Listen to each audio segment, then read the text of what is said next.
It's the Cool Kids Club. You've been invited to the Cool Kids Club. It's so exciting, yeah. Justin likes monsters, yeah. And Amy likes words in the Cool Kids Club. Cool Kids Club. Hey everyone, and welcome to episode 30, the big 3-0 of the Cool Kids Club podcast. I am one of your hosts, Justin. I'm your other host, Amy. Justin, we've made it to 30. We find our dirty 30s. We're going to get dirty.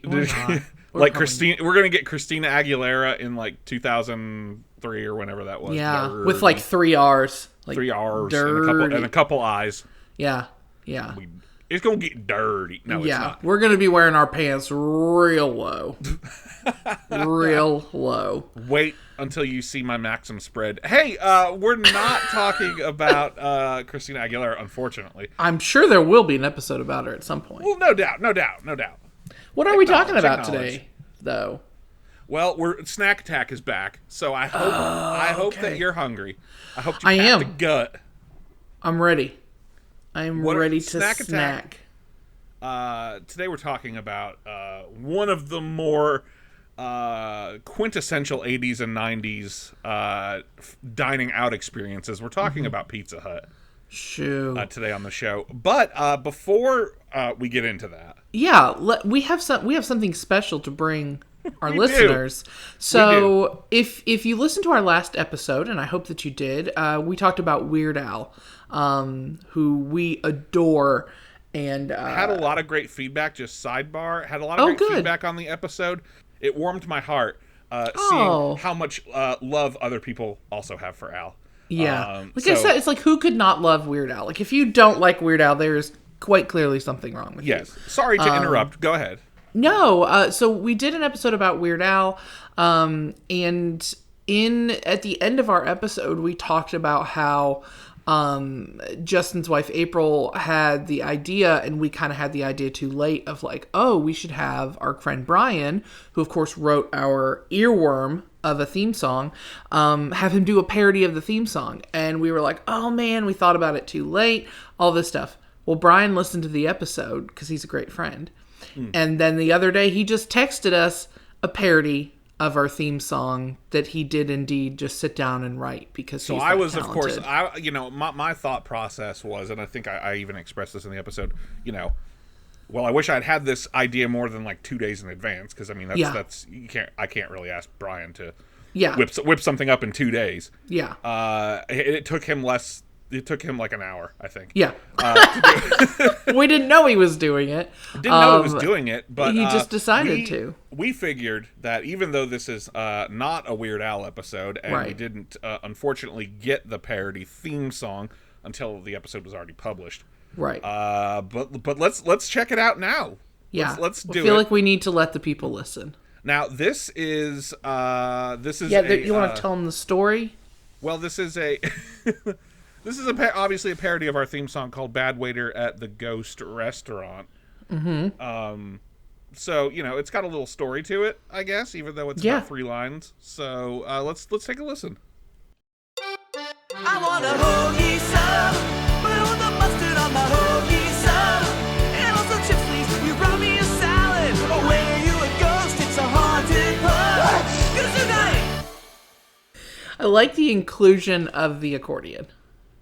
Well, yeah. I mean, he's got the accordion. It's about food, of course. It is about food. I was taken aback. I was blown away. Yeah. By that, and I was bummed it didn't make it into the episode, but it's making it into this episode. I mean, I guess all we had to do was ask. I guess so. Well, we could have had it. All we had to do was ask. Yeah.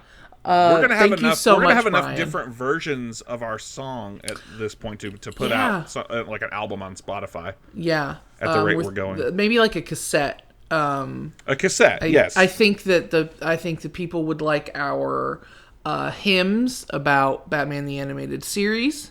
That seemed to be pretty popular. Our Catholic Batman hymns. Your wife did a parody song of her own about Taco Bell in our last Snack Attack episode. We're really that I think you cut.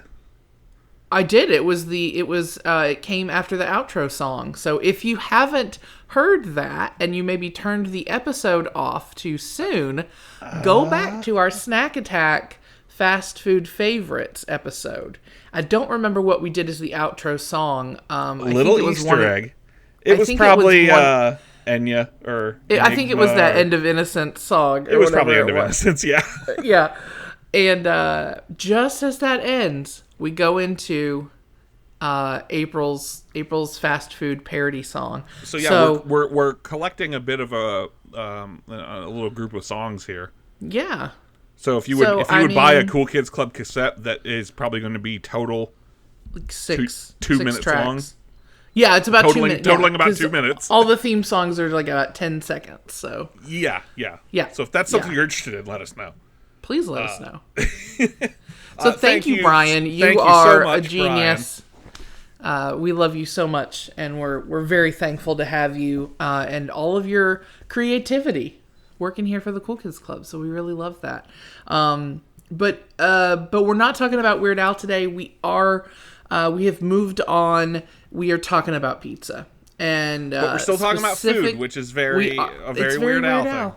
Yeah. I think he'd be proud. And now I think that you all know what we're shooting for here. When we talk about Pizza Hut, we are, of course, this is a nostalgia podcast. So we're talking about our nostalgia for Pizza Hut, which means we're talking about Pizza Hut in the 80s and 90s.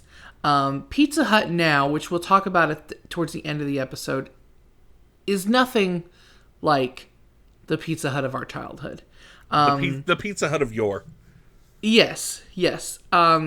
So we're going to focus on when times were good, as we tend to do in this podcast. Yes. And when the Pizza Hut was the dining experience to have. So do you want to kind of talk to us a little bit about what made Pizza Hut so special to us during this time? So I'm gonna have to paint a picture. Please do. Okay, and if you're listening to this and you were lucky enough to go eat at Pizza Hut in the 80s or in at least early 90s especially, you'll know exactly what we're talking about. Going to Pizza Hut kind of felt like a big deal back then. Yeah. It was, the pizza wars were going on strong. Which we did talk about in our last Snack Attack episode. We had like the Bigfoot, all these giant pizzas. Absolutely. There was a pizza war. So you had Domino's. Domino's were the kings of delivery. Sure. They're the ones that kind of brought that to the mainstream, the delivery. You also had Little Caesars. But as far as a dine-in experience, it was Pizza Hut. Pizza Hut it felt like a big deal. It felt like it did. It was, and it's funny to say it now because we think of Pizza Hut as just any other chain. Another delivery just chain. Another chain pizza restaurant. But it felt higher end. It felt really more special than just going out to, and it felt more special than other fast food a lot of the time. Yeah. It was kind of like your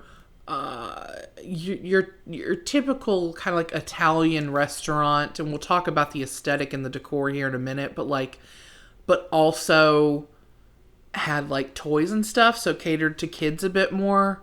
Sure. And families. Very geared toward families. Right, but the decor was more of your... Well, the decor, yeah. Let's talk about what Pizza Hut used to look like, and here comes the painting a picture, because I'm just gonna. You walk in, right? Mm-hmm. And I remember there was Tell always us what you can smell. Well, you can smell pizza. Is what you can smell. You can smell grease and pepperoni and cheese and breadsticks. And I remember there was always like a wooden sign, like at the hostess stand, like please wait to be seated. It was wood. You had to be seated at the Pizza Hut. You had to be seated. This was a sit down experience, and the dining room itself. I remember them being very dark, and Right. It wasn't That's the why kind it was of almost brightly... romantic. It was almost Well, it was. like a romantic Italian restaurant, except it was a Pizza Hut Mm-hmm. that, you know, you could get toys at. And like it was very family friendly, but it wasn't, I think, what we might normally think of as like you know, kind of bright and colorful and open and air. No, this was very dark. It was intimate. You had There was ambiance. you had brick walls. Yes. First of all, brick walls. You didn't have the plaster walls and the tile floors like you would have at a McDonald's or a Taco Bell or something like that. You had brick walls. You had carpet, of course, Yeah. probably like a dark green A dark hunter, probably. like a hunter green carpet. I'm thinking lots of wood. Like I said, the sign. You know, there was always Yes. the sign. You know, the Very salad bar high and all end. that. It was High very high end. end. Yeah. Small windows to kind of lend to the ambiance, the Right. We don't want too intimacy much of the natural hut. light going in there. The intimacy of the hut. You had these smaller windows, Step into my hut, you know, like. thick red curtains. You remember? Oh yeah, yeah. Yeah. So already it's like brick, like dark red stuff, wood grain. It's giving like Italian bistro vibes, which is funny because now that's what they call them. But yeah, Well, so they call some of them that. some of them. We'll talk Yes. about that later. And you know the booths. The booths always felt private. I feel like because they were so high backed, and of course they were the big padded booths. Yep. So it felt like, you know, and you would always see like there, you know, and back then it was like that's a popular date spot. So you would always see like, you know, you would have families, and then you would have older couples who were, you know, splitting pitchers of beer because they served beer. They served and then beer. you would That's have another thing, yeah. teenagers on dates. Yeah. And it was like a place to be. You know, those bentwood chairs, they would have, they would Yeah. have those. Every table, the little red glass candles. Talk about I remember. romantic. Those. See, it's very romantic. When you get to the table and there is a lit candle in a red glass thing already on the table. Oh, like a little votive holder. It's classy as shit is what it is. It is. It's incredibly classy. It's classy as fucking shit. And also... And I don't know about any of our listeners, you know, going out and eating out was, I mean, I remember doing it certainly, but it wasn't like an every week occurrence. You know, some people do that, you know, I mean, we'd run through a drive-through sometimes, but we ate at home a lot. And so not only was just like going out special, but going to Pizza Hut was like very well, and it special. was, at least back then, you know, it was more expensive.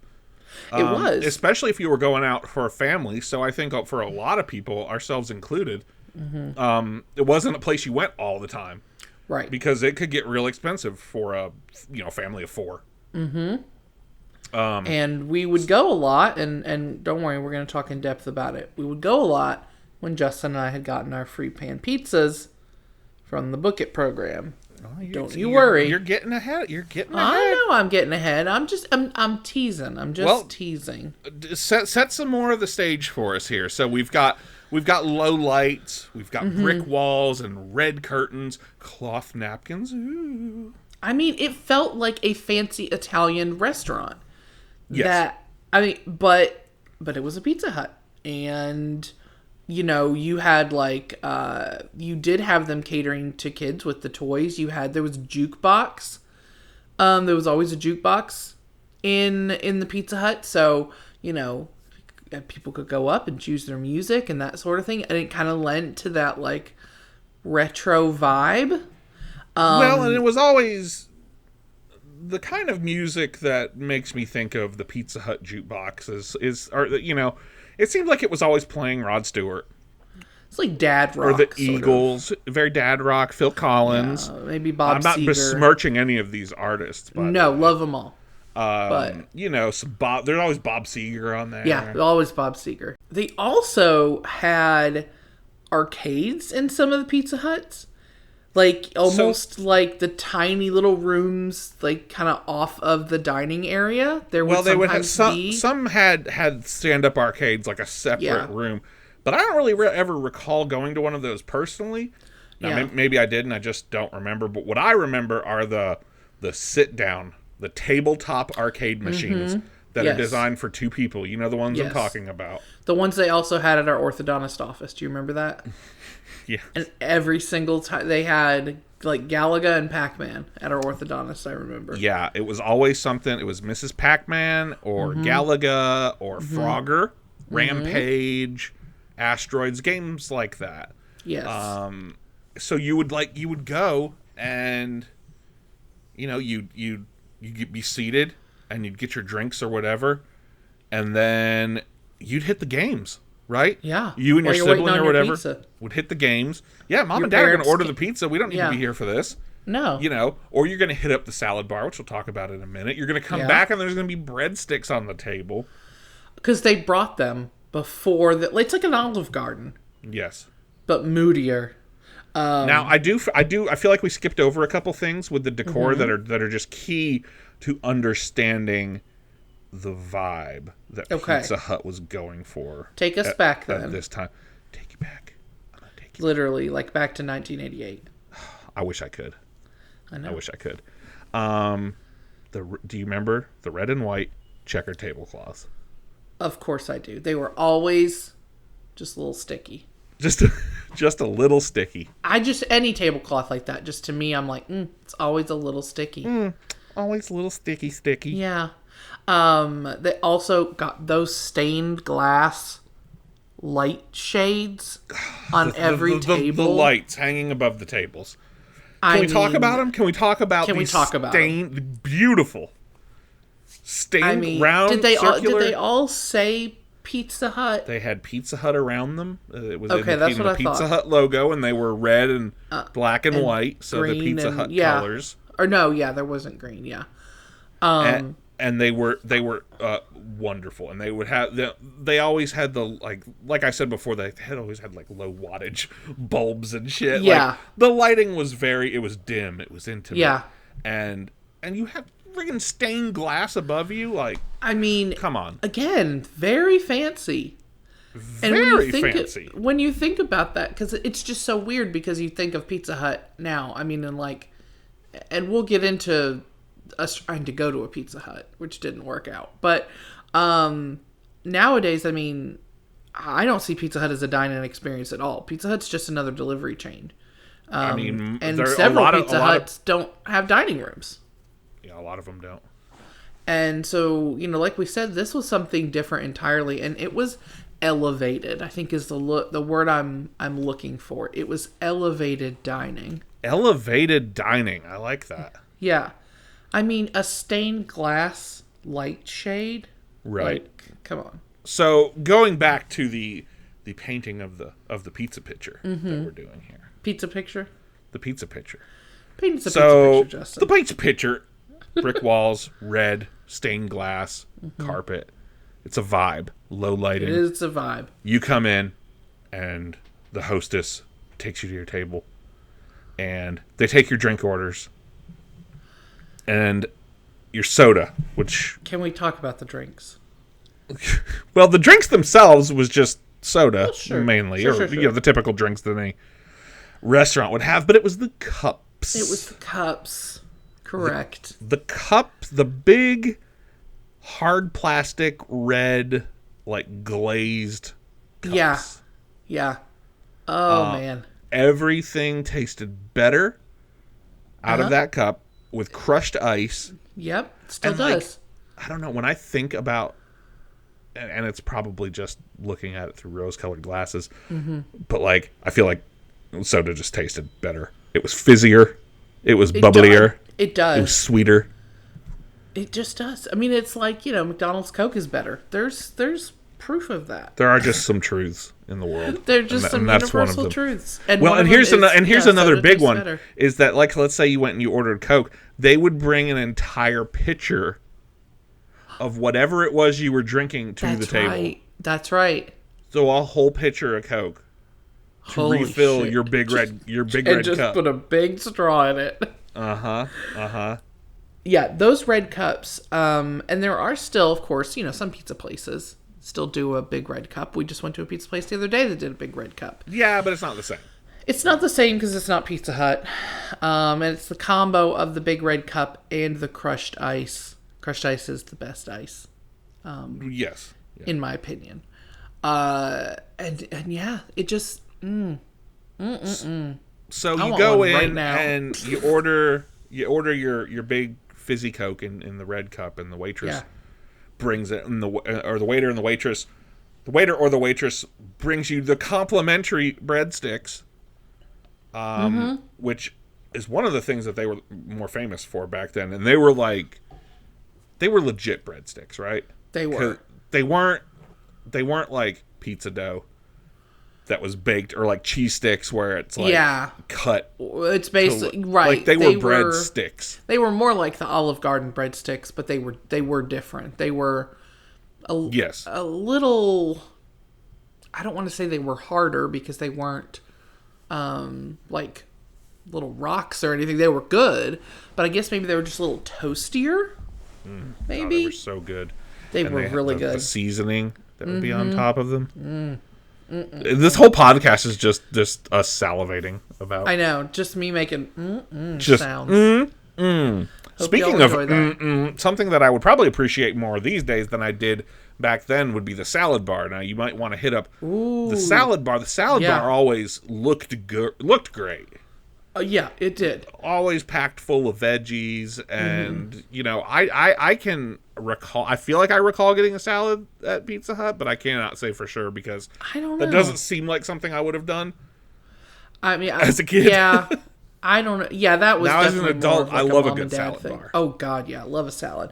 But I imagine as a kid, I was like, I'm not going to waste my time on salad. I'm gonna eat breadsticks, when and there's then I'm gonna breadsticks go and pizza. play. I'm gonna go whip Amy's ass in Galaga. Right. And get and then by the time we get come grease back, all over the joysticks. Oh, There's probably already so probably greasy. like several layers of grease already on there. Probably very hard to play. So slippery. Think about it. Yeah. They also had oven baked sandwiches. Do you remember ever getting those? I don't. Yeah. I remember they had a ham and cheese. Oh yeah. But that's really all I remember of the sandwiches. I don't really recall ever. I'm sure getting they them. still do sandwiches, but again, it's Probably not the same. I don't know. Yeah, I just remember the pizza. So the quintessential Pizza Hut pizza is their pan pizza. Correct. And Literally made in like a big cast iron in a pan. type pan. And so they would cook this in this round, cast iron kind of black pan, and then they would bring it to your table in The whole pan. in that flesh-searingly hot, straight out of like a 700-degree oven Yeah. pan. I find and that they would plop it on your table. baffling. And then I all our love little it. I hands love going it. for the pizza, and our parents probably just Well, like, oh my God, don't touch that, because it's Here- 700 here's degrees. the thing. Here's how they got around that. Because I don't know if you recall this, but I recall the waiter would bring it to your table. They'd set it on the thing or whatever, and then they would cut and serve the first slice of What? pizza to everyone. Elevated. Once again, I'm saying fancy. Who does that? No one does that anymore. No one does that. No one's gonna serve me a piece of pizza. No. That's like that. wild. Not like I don't that. think I do remember that. I don't Not think like I do that. remember. Oh, yeah. Well, yeah, and so by the time you go in for your second piece, the pan's cooled off quite a bit. You can get your own second piece. Yeah. Interesting. I'm just okay. So thinking they about- had a workaround. See, they did. And the grease on the grease on the bottom of those black pans. And the edges would be so crispy. Oh, they'd be so crispy from that pan. They had thin crust and they had hand tossed crust, and they still do. Yeah. But you had to get the pan. I mean that was. the pan is their specialty. It's That's kind the of thing. their claim That's to the fame. thing. Yeah. Yes. Yeah. For sure. For sure. For sure. For sure. Acknowledge. They, of course, would do birthday parties. Now at I'll Pizza tell you what, Hut. I never had a birthday party at Pizza Hut, and I don't recall ever going No. to a birthday party at Pizza Hut. But my main Pizza Hut birthday memory is the commercial with the grandma dropping the kid off. And I remember it being on the VHS tape. It was before Land Before Time when it came out. One of the saddest movies. Yes. And which we watched 10,000 times in school. What was that, Justin? Okay, I thought it was just me. Why were they always showing us Land Before Time at school? Always. As if there weren't other movies. Maybe because it's so historically accurate. I don't know. Is it? That might be It might be that. It might be that. Plus, they probably liked seeing kids cry. I think that had to have been what it was. I don't Because know. because even just watching that commercial, even now as a Uh-huh. grown man, I'm like, I just I in think my we gotta brain, I'm listen. like, oh, his mom's gonna die. I think we ought to listen to it. Littlefoot. Let's get emotional. Oh, Jerome, a birthday party at Pizza Hut. What fun. You bet, Mom. Okay, sweetie. Have a good time. Sure will. You look so cute. Remember to say hello to Mrs. Miller. I And don't forget everything I told you. will. Okay. Have fun. Hello, Jerome. Hi, Miss Miller. Wish Jessica a happy birthday.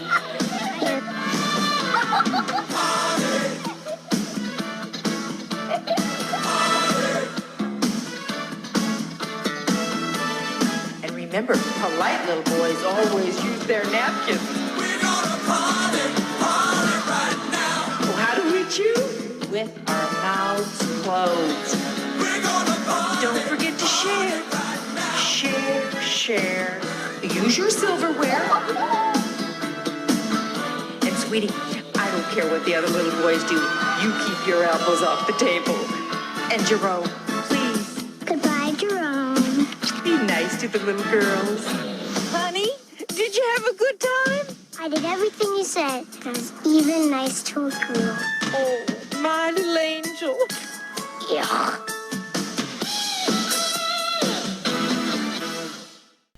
I do not remember that commercial. No, No. that's a shame. I guess I wasn't. I did not enjoy Land Before Time, because it was.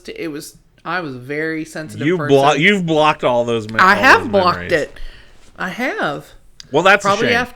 after the first time, I was like, I'm not paying attention to this. I'm gonna take a nap or something. I'm not gonna do it. Yeah, but that's what I really remember about Pizza Hut birthdays. I don't recall ever going to one or No, I don't think certainly I not ever having one. was. Yeah.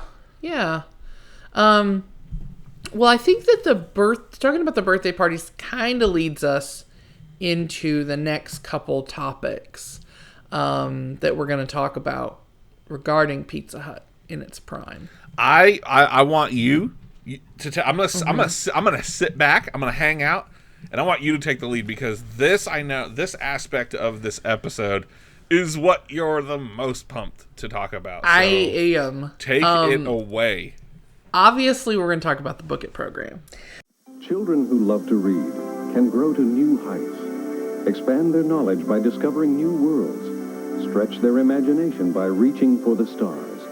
Book It is a reading incentive program that encourages young people to read. Support your children's participation in their school's Book It program. Or to find out how to enroll their school, write to this address.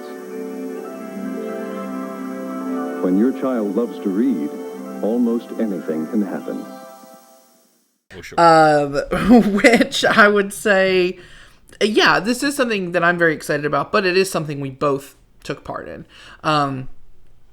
So I'm sure most of you listening remember the Book It program. It started in 1984, and it is still running today, actually. And we'll talk about what the Book It program looks like now. But the Book It program was probably a lot of the reason we ever went to Pizza Hut. We ever got to go to Pizza Hut because we got to eat for free, basically. We would earn free pizzas through the Book It program, free personal pan pizzas. So our parents are like, great, we just have to pay for us. And, I mean, all these restaurants have like kids eat free on whatever day. So, you'd be a fool not to take advantage of that. So how the Book It program started, it was actually inspired by a speech given by President Reagan in 1984. He was calling on private industries and stuff to get more involved in education. Of course, he was all about promoting literacy and saying no to drugs and all of that stuff. And for the ridiculous things I feel like President Reagan did, there were some good things, and a push for literacy was one of them. So the Book It program, the fart noise wasn't regarding literacy. No, but it was regarding a whole lot of other things. Yeah, a whole lot of other things. So at the time, the president of Pizza Hut was a man named Arthur Gunther, which is quite the name. Arthur Gunther. So he sees this speech, and he's like, he kind of sees this as a call to action to do something. He had a young son at the time who had difficulty reading because he had some condition with his eyes. So this was kind of personal to him, and he thought, how can I use my status as president of Pizza Hut to like help promote literacy? So he coordinated with the Secretary of Education at the time, William Bennett, some other people, and created the Book It program, which was a national reading incentive program that, of course, encouraged literacy through capitalism, or it's just bribery. Basically, it's bribery. But it worked. I think that's okay. I mean, I think that's fine. Yeah, if you're getting kids to read, that's pretty good. Give them some. I think there are certain things that it's like. I mean, I'm not a parent, and I'm sure everybody would have different views on this. But like, I feel like if I were a parent, I would not be. Against some like light bribery of like, if you clean your room. I don't think any parents are. I mean, our parents bribed us. Every parent bribes. I mean, yeah, that's how you get shit done. Right. I mean, it's just, I feel like that's just a reward based system. I mean, I don't think there's anything wrong with that. Did it work? Did it get kids? Totally did it worked. get you to read? It sure did. I was always a very, very big reader. Since before I even started school, my mom had started reading with me, and I think did the same with Justin. We just loved reading, and we were very strong readers at a young age. We read all the time. We have done episodes already on Goosebumps and Babysitter's Club, and we will continue to do episodes on book series and things that we loved. But yeah, so this was perfect for us because it's like, okay, well, we're already doing this, but now we get rewards. We get stickers and ribbons and personal pan pizzas. I get to read, say cheese and die and get free pizza. Yeah. I mean, it didn't matter what book you read. Okay, that's what I was going to ask because I couldn't remember. Did it matter what kind of book it was? Just any book? No, I'm pretty sure it was just any book. Now, because I remember the BS like reading log things you would have to do. Not this. Yeah. This is kind of a sidebar because it doesn't have anything to do with Pizza Hut.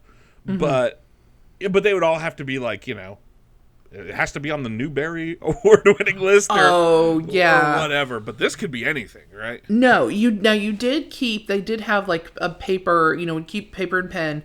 You would track the books that you read. Well, and I could double dip too if I was having to read something for my school reading. If I was having to read fucking Island of the Blue Dolphins or whatever. Right. If you were having to do a book report on something in another class. Hatchet, yeah. I could count. You're still reading it. Count that for my free pizza also. Exactly. Yeah. So it kind of took this thing that you were already being asked to do. In most of classes. Right, yeah. But it turned it into something that I think kids wanted to do more of because there was a reward system.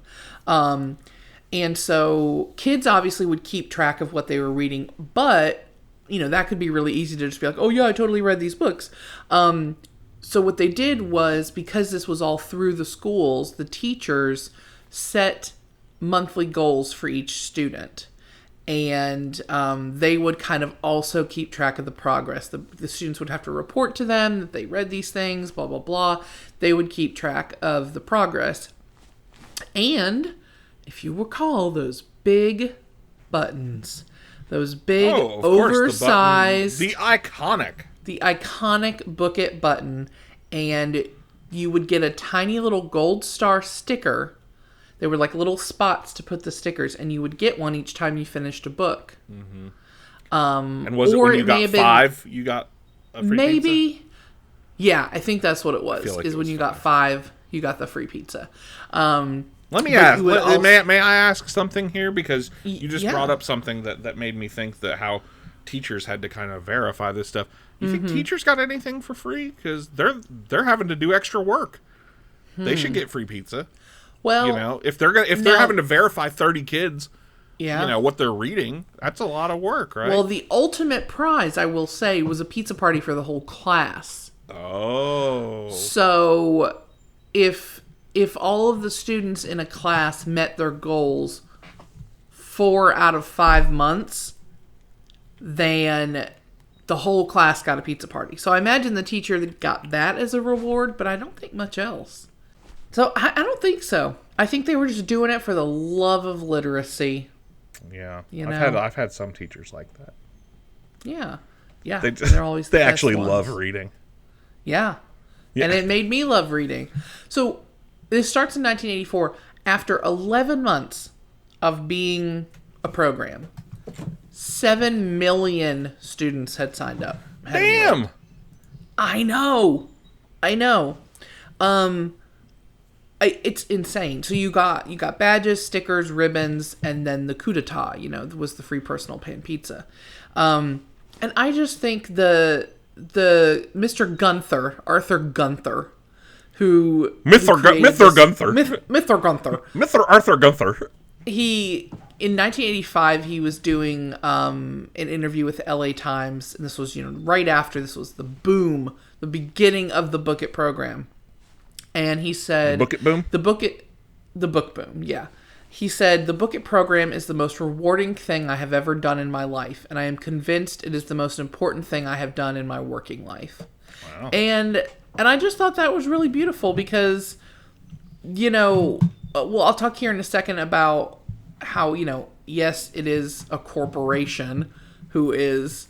involved in this and basically marketing and basically saying, hey, you can get a free pizza only at our establishment. So, a lot of people look down on that eventually, but I think it's kind of like you're not doing anything right. You're literally getting kids to read more by using your pizza as a reward.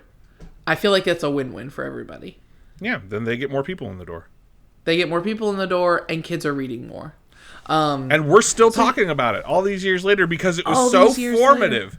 You say Book It to someone our age, someone a lot of people's ages because it's been around for a while, but especially someone our age, they know exactly what the hell you're talking about. In 11 months, they probably recall doing it. American students had enrolled. This was just a national program, but that is really, really impressive.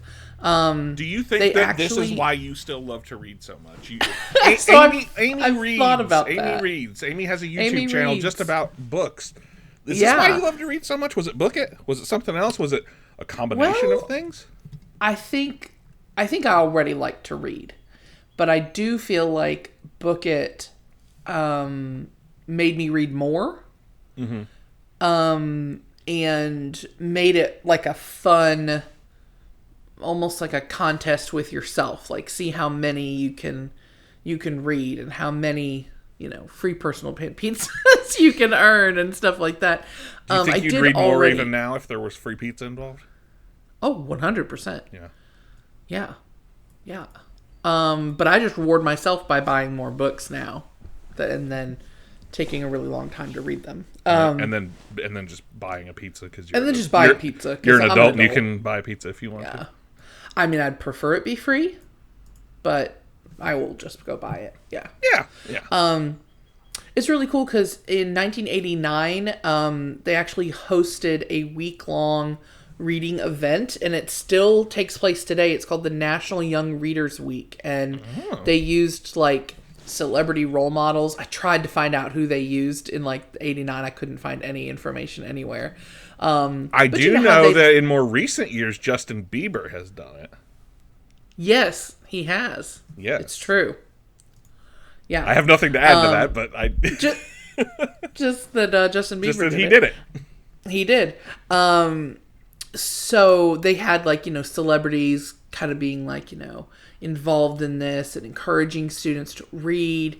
And yeah, it still runs today. It's the second week of November. It's called National Young Readers Week. And this was something that Book It started. And I just think that's awesome. And they would have like, I don't know if all schools still run it like this, but they would literally have a day where all they did in all of their classes was read from like the first bell to the last bell to like see how much they could all read as a school. And I just think that's so cool.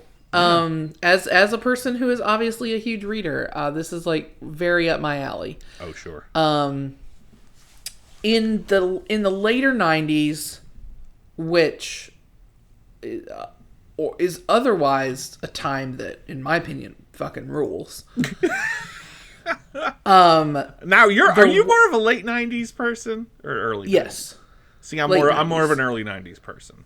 And I think I am like I'm a 95 to 2000. Well, I'm also 2 years behind you.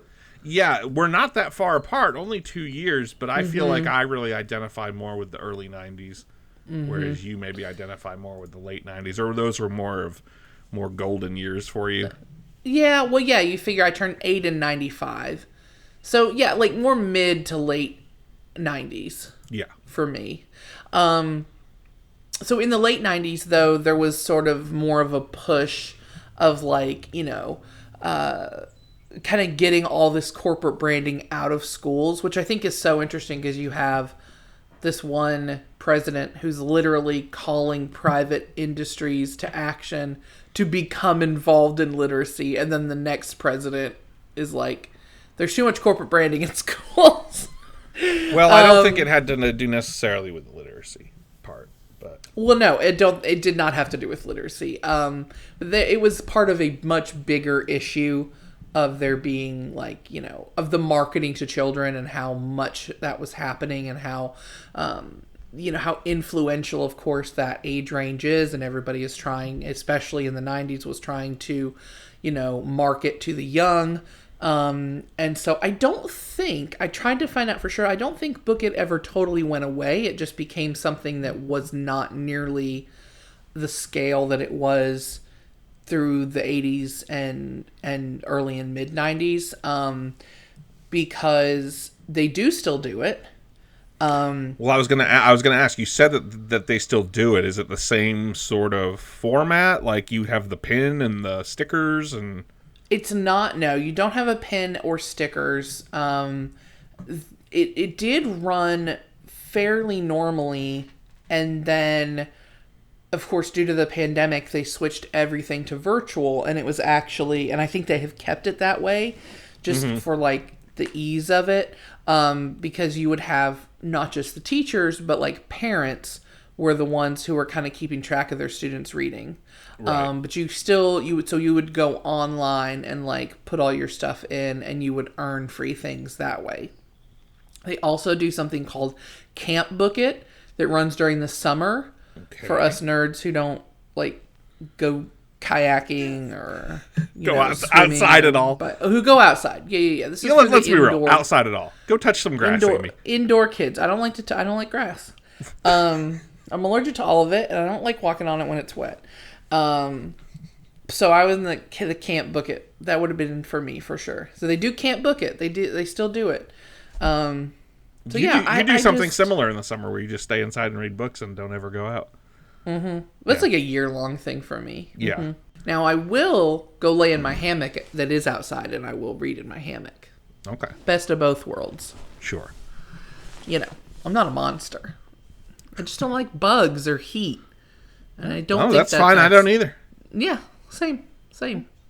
So this was a huge draw, I feel like, for kids. You know, we talked about the whole ambiance of the restaurant. I think as a kid, we were not there for the elevated dining experience. Like, Well, speak for Book- yourself.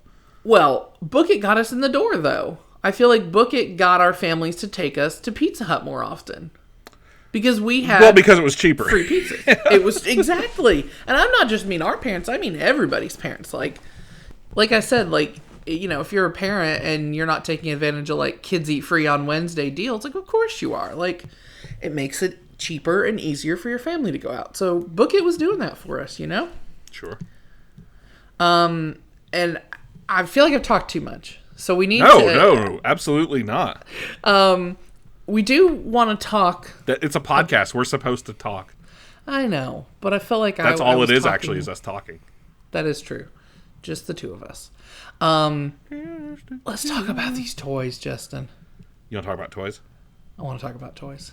I want you to talk. I want you to bring us in here on the toys. Pizza Hut loved them some fucking puppets.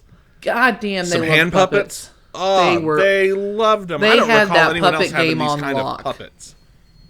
Back Loved 'em. then.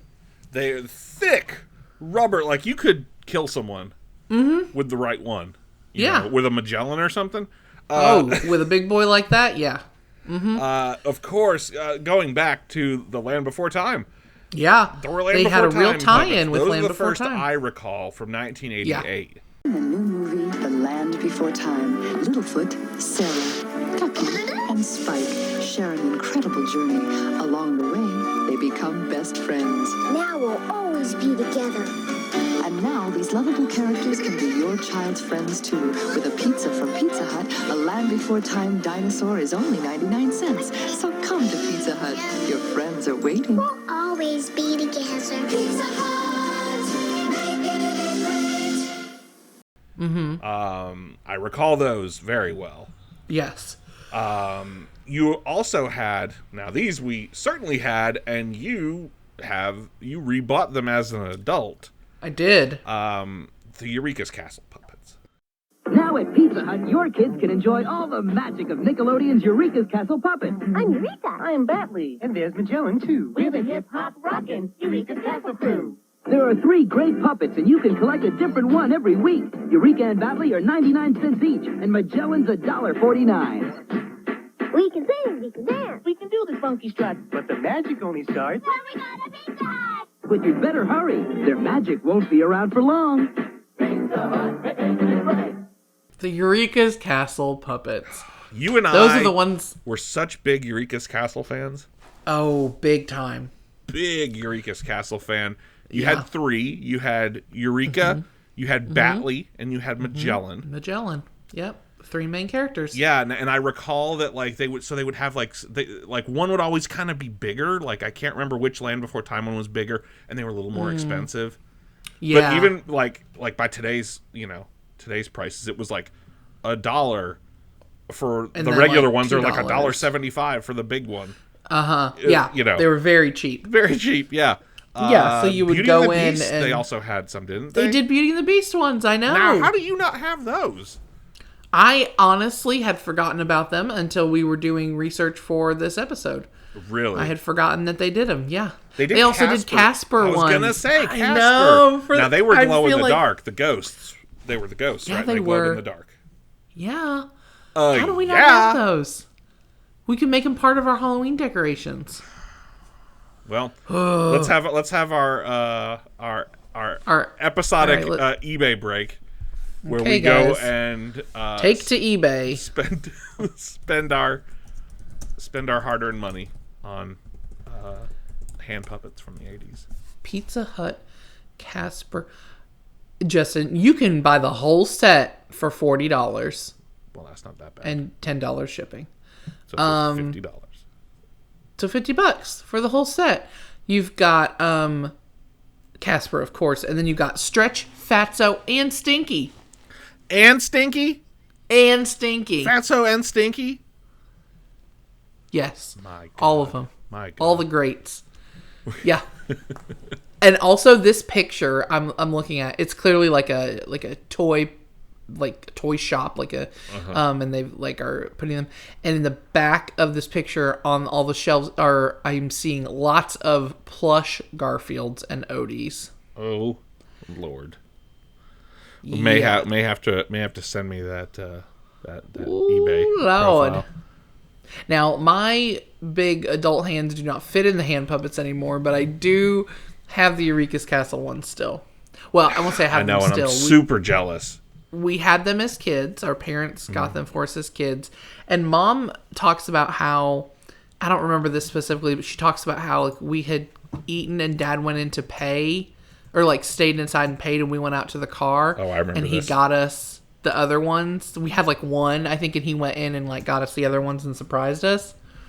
I remember that. I don't remember that, but I mean, I've heard that from Mom. But yeah, so we had the Eureka's Castle ones. But they did more than just puppets. What else they do? Puppets.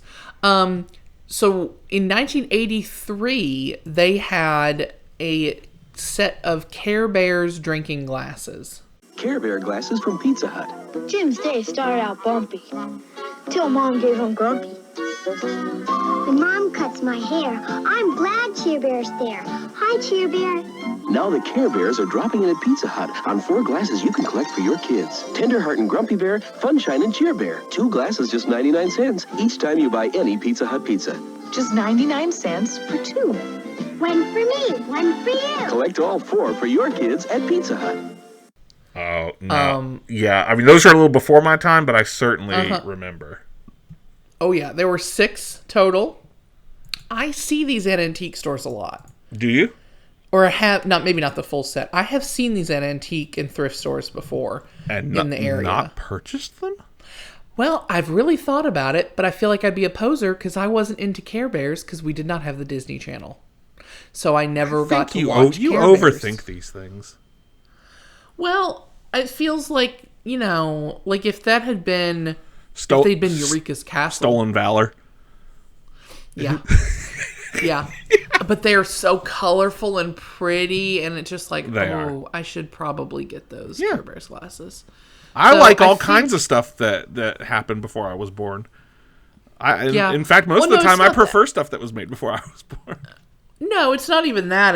It's that I didn't get to watch it. You don't have the nostalgia for it.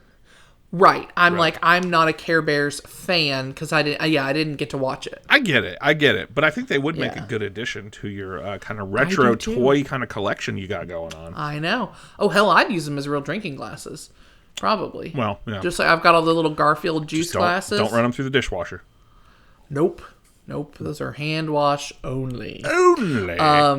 Also, when Back to the Future 2 came out, you remember they had those solar shades? Solar shades, yes. And they were like, people in the movie were wearing them. Yeah. Pizza Hut had like 5 or 6 different like and they're designs. the most late 80s, early 90s looking things. And like day glow colors. Yes, and it's like, it's that feeling of like Back to the Future 2 was of like how we think the future. What they thought the future would look like in the late 80s. Yes. Yeah. Oh, which that's an aesthetic I love. Which is bullshit that it doesn't, frankly. I know. I should have solar shades not as a fast food gimmick. No. As a real thing ones. that I need in my life. Yeah. Real ones, yeah. But alas. Justin, did we talk about this? And I have forgotten that Teenage Mutant Ninja Turtles had a coming out of their shells tour, like an actual tour. Well, I am well aware of the coming out of their shells tour. In fact, I own a VHS of. Holy shit! Yes, I own the coming out of their shells. In fact, hold on one second. Yeah, here I've got. Wow. Teenage Mutant Ninja Turtles, the Coming Out of Their Shells Tour Live stage show. Jesus. Yeah. It's bad. Every time I see that, I think, coming out of their shells and they'll be doing just fine. That's what I think of every time But I do have that. So yes, I am well aware of the Coming Out of Their Shells tour, though we haven't discussed it on the show. Well, how does this relate to Pizza Hut? Well, when this came out, Pizza Hut did a tour cassette tape. Yep. And they also had a autographed tour poster and official tour book that you could buy. Yes, because why wouldn't you? Why? Well, that's exactly my question. Why wouldn't you? Why would you? Like, what are you thinking?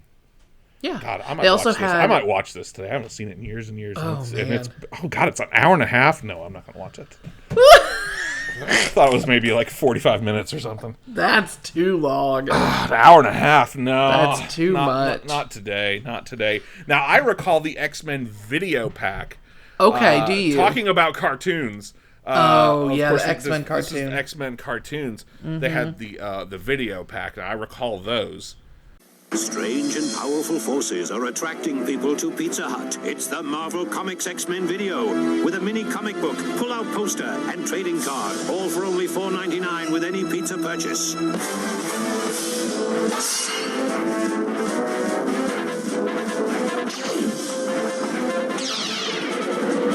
are 2 video packs to collect, so hurry and get your claws on them. Oh, I'll wrap that up. Exclusively at Pizza Hut. Oh God, I love the X-Men cartoons.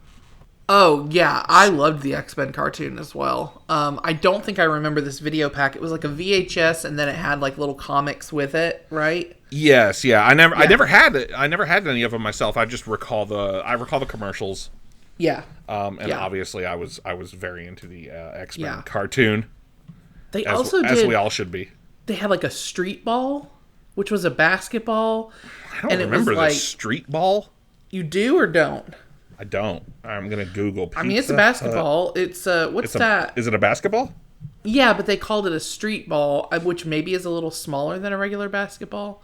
Okay. And it was like black and had some colors on it. And from what I was reading, it's like it was not really good quality. And like every time you played with it, the black would like come off your hands terribly because it was like $3 or $4.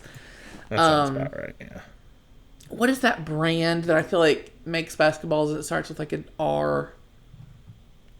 Rawlings or Maybe. Yeah, I feel like it was one of those or something. Rawlings.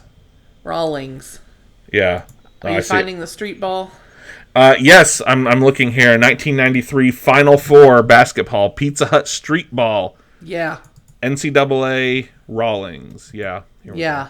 Yeah. Again, absolutely enticing, I'm sure, for the people listening. Oh, just yeah. Like I'm just gonna just describe my Google image search to you. Googling it. I don't recall. I honestly don't recall these. I don't super remember them either. But they probably because neither of us were real into basketball, so watching or playing it. However, and this is I loved playing basketball. Excuse me. Oh, I never did it competitive, like on a team or anything. But basketball's a shitload of fun. Oh, okay. Well, maybe you. I'm too fat to do it now, effectively. But I used to be able to. Yeah. Well, this is a little bit later. So we actually talked in our Weird Al episode about the Star Wars mania that was happening.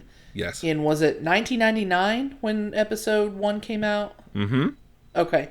So and Weird Al, of course, did the song "The Saga Begins." So we were just talking about this. But in 1999, which is honestly a little late for what we're talking about Pizza Hut being in the prime. Pizza Hut was still doing the toys, and they did Star Wars Episode 1 cups. I remember this. I don't think it's just because Phantom Menace was so big. Everywhere. Yeah. They had these giant like character toppers, like the lids were these giant like characters that almost seemed like they were kind of made out of that rubber that the puppets were made out of. Puppet rubber. They had toys, of course, tie-in toys. They even had this. It was like Defeat the Dark Side, and it was kind of like a board game, almost like the McDonald's Monopoly, where you could go get like a board and play. But this was not just a Pizza Hut thing. By this point, we had combination Pizza Hut, Taco Bell, KFCs. Now you're gonna play the song, right? Of course. You're gonna put the song right here. I'm at the Pizza Hut. What? I'm at the Taco Bell. What? I'm at the combination Pizza Hut and Taco Bell. I'm at the Pizza Hut. What? I'm at the Taco Bell. I'm at the combination Pizza Hut and Taco Bell. Wait, we're at Pizza Hut and Taco Bell. Okay, thank you for doing that. Yeah, no problem. I appreciate it. So this was actually a Pizza Hut, Taco Bell, KFC combo promotion. Okay. Was the Star Wars Episode 1 stuff. That's kind of where I stopped researching toys. Now I'm sure Pizza Hut still does. Before we wrap up and get off of Star Wars here, I think this is 2 episodes in a row now that we have talked about Star Wars Episode 1, The Phantom Menace, and as you said in the last episode, that is the only Star Wars movie you have not seen. It is the only Star Wars I have not seen. So maybe we should bump that up in the rotation and do like a movie club or something. So because we could talk about some late 90s Star Wars mania and the hype surrounding that movie. I mean, and even not ever having seen at the point in 1999 when that movie came out, I had not seen a single Star Wars movie.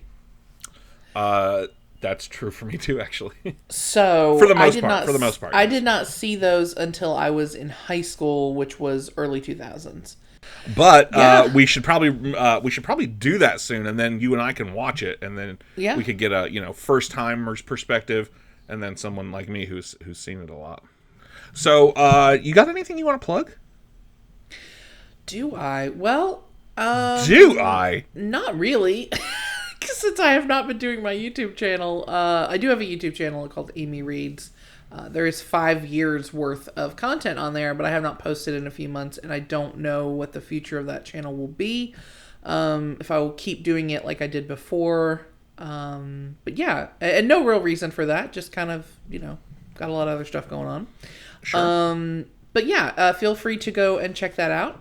Also, I am on Instagram and Twitter at Amy Reads TN. To be honest, I'm really not on Twitter very much. I'm on Instagram all the time, though.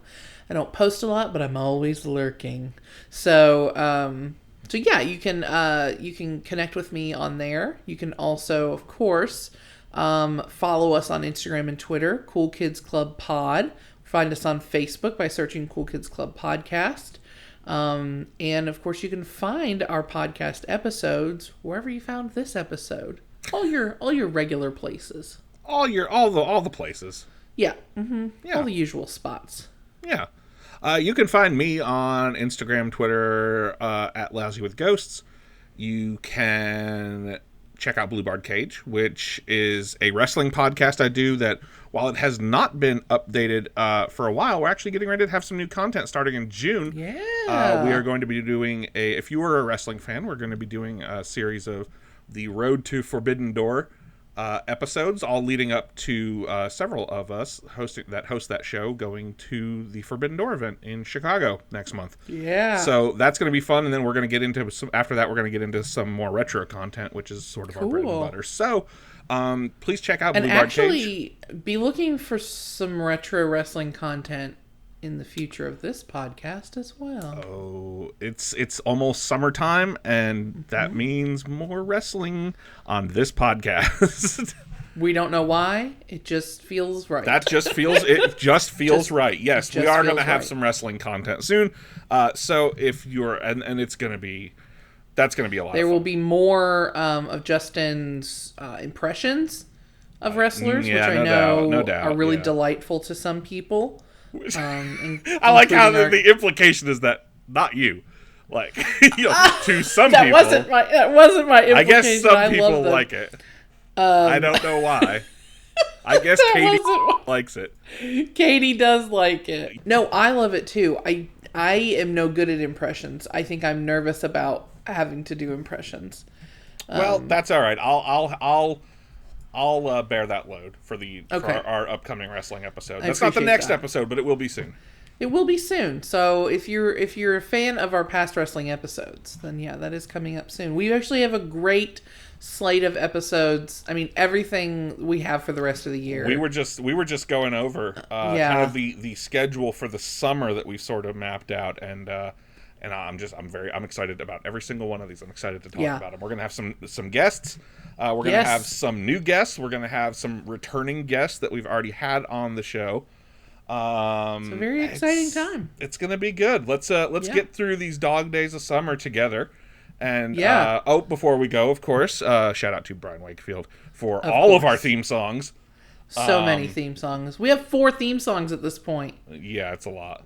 It's amazing. Thank you so much, Brian. And I think that's it. Yeah, I believe that's it. So, I say go get yourself a personal pan pizza. Which, well, you gotta read first. You gotta read a book. You do need to go read some books first. Mm-hmm. You can get away with reading some like elementary school books. You know, I think that's get you some like Wayside. It won't take you long. Some Louis Sachar. Yeah, books. The Giver, maybe. Yeah, a little Lois Lowry. Sure. A Day No Pigs Would Die. Yeah, I don't remember that one. Oh, I remember that one. Go read you some books, eat you some pizza, and most importantly, stay cool. Stay cool. Stay cool. Stay cool, San Diego.